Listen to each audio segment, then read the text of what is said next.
5-এর বাংলাদেশ, সত্যেন্দ্রনাথ দত্ত। পড়ো তো।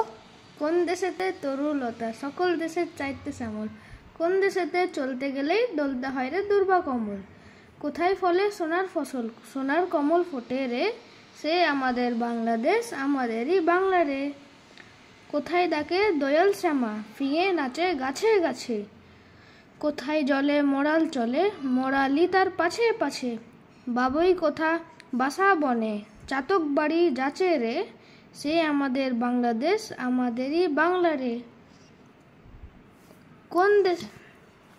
কোন দেশে দুর্দশায় মরা সবার অধিক পায়রে দুঃখ, কোন দেশের গৌরবের কথায় বেড়ে ওঠে মোদের বুক, মোদের পিতামহের চরণ ধুলি কোথায় রে, সে আমাদের বাংলাদেশ আমাদেরই বাংলা রে। একটা দারুণ গল্প, আমরা ছোটোবেলায়ও পড়েছিলাম, আবার আমার ছেলেও পড়ছে। ভিডিওটা ভালো লাগলে লাইক করবেন।